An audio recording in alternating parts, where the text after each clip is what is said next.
say that look, whites are the problem all over the world. And that is also not true. And that's the problem with this white supremacy theory, is that the whites are the problem, are the evil for everything that's going on in the world. Are you kidding me? That is far from the truth. Well, whites are the majority. Where? Yeah, sure. In the most Western of nations, like Western Europe and the northern part of North America. You go outside that, whites are actually the minority on this planet, just like blacks. More than half the world's population are Asian. So, by definition, we're all minorities compared to them. I mean, this whole notion that whites are ruling the world, I mean, that's just not the case anymore. Now, the Reverend says that I came out very powerfully against Mr. Obama when he stood for same-sex marriage. A sharply divided Supreme Court ruled 5-4 on Friday that gays and lesbians had a legal right to marry in all 50 states. Only 36 states in the District of Columbia had allowed gay marriage. But more importantly, I don't think a single state actually voted it in. It was all pushed on the people of those states. And at least half of those 36 were pushed by a judge. Not even by their legislature, with a governor signing it into law. It was pushed on them by a judge. Or a panel of judges. No, and everybody thinks that the problem is that you have a number of quiet gay people who just want to be able to live their life quietly like everybody else. And I have these liberals out there that they exposed their hand because they talked about all the hatred that conservatives have and Republicans have for gays, and that none of them stand up for gay rights. Like, really?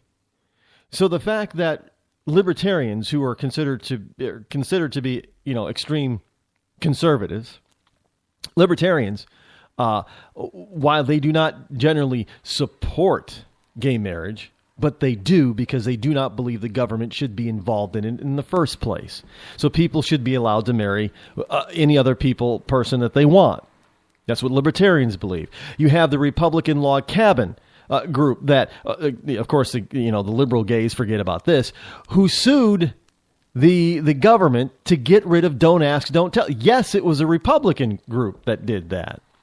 And you have some moderate Republicans and other conservative Republicans who also believe that government should not be involved in that sort of decision. However, they believed in things like civil unions, but they didn't want to redefine marriage. But they also forget, these stupid liberals also forget that there are liberal Democrats who were against gay marriage. Who were those? Well, people who call themselves liberal Democrats, but were also true Catholics, members of the Catholic Church.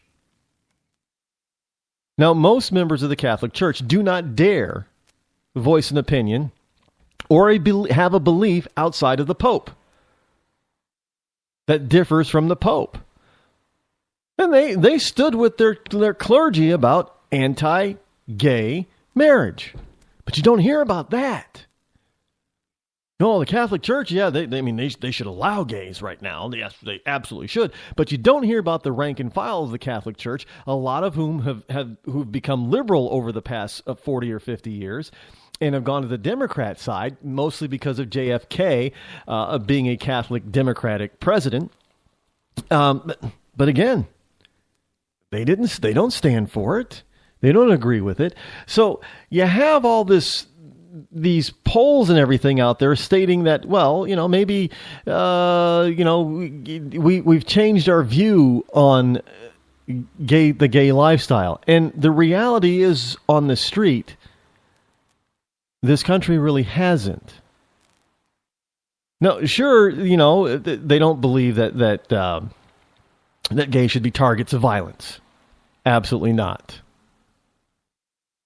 But they do not believe that. And we've also come to realize that, we hear a lot about this 1 in 10. The gay population in this country, as it stands now, that identifies itself as being gay, is not 10%. In fact, it's less than 5%. It's around the 2 to 4% range of the American population identifies itself as LGBT. That's the truth. Go look it up. So, again, this whole notion, what Justice Kennedy did is he opened a Pandora's box. It is going to be nearly impossible to close it.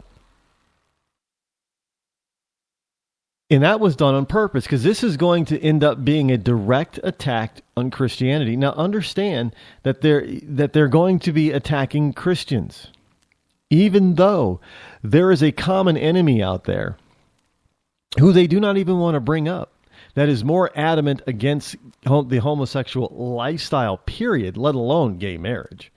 And that is Islam.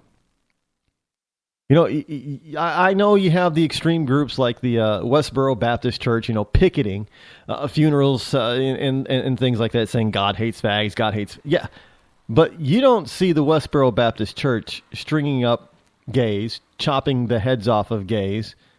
No, but you see Islamist countries doing that to this very day. But there is no criticism of Islam for that. Just Christianity with a few radicals. Look, the Bible is pretty clear.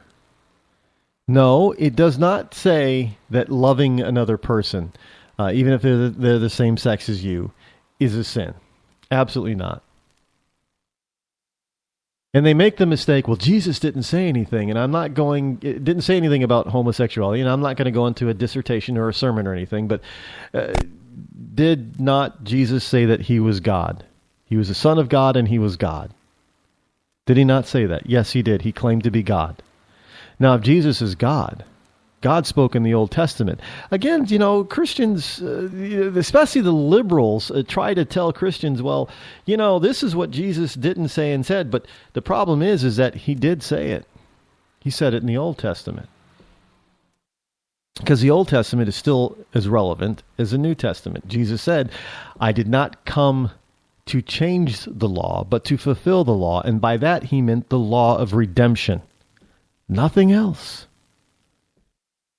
The rest of the law still stands. Go back and read it again if you do not believe me. Jesus said, I came to fulfill the law, not change it. Thus he was talking about the law of redemption. He was the ultimate sacrificial lamb, the ultimate sacrifice.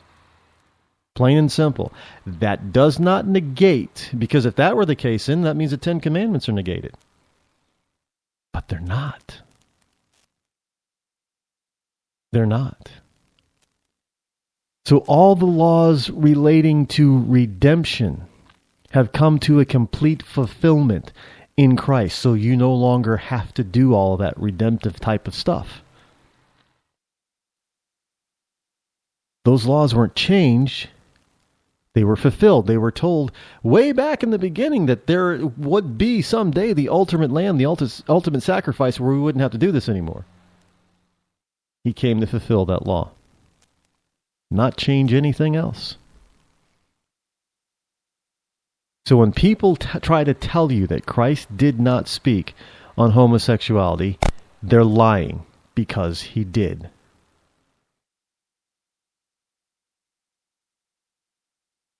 Plain and simple. Now, I know that there are a lot of gay people that struggle, a lot of bisexuals that struggle with their heartfelt religious belief in being who they think that they are. I know they struggle with that. And that's an internal spiritual struggle that they're going to eventually have to settle. You cannot settle in the court of law. That type of thing cannot be settled in a court of law. But we cannot codify such a thing that does not exist and never has existed by saying, well, now we're enlightened and things have changed. No, they haven't. And no, we're not so enlightened. And the way that they went about doing it is a danger for us from now on.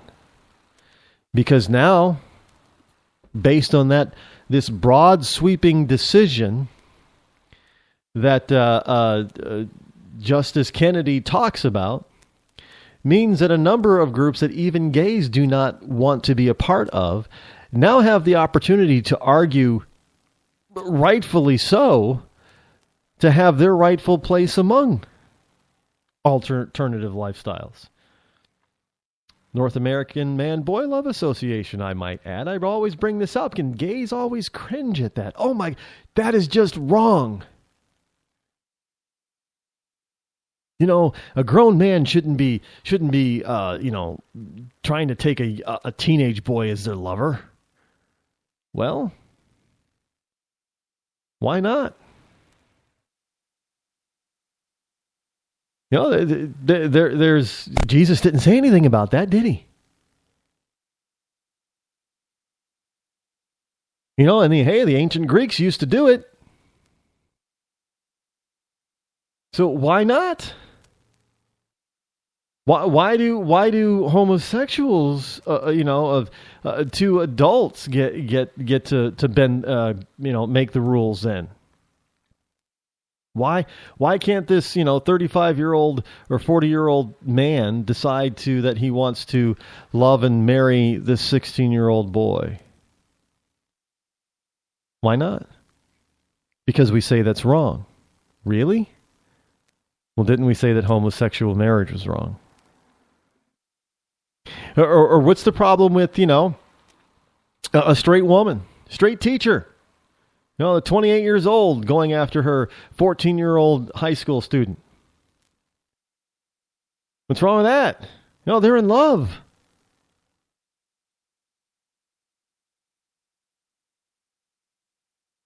You can see where this can be a problem, right? I mean, it's opening the door, and not to mention, how about polygamist? Who are you to tell me that I can only have one wife or only one husband? Why can't I have three? It's not hurting anybody. And indeed, there are some people that don't legally have multiple wives, but they do. So why can't they make it legal? Some countries' harems are perfectly legal.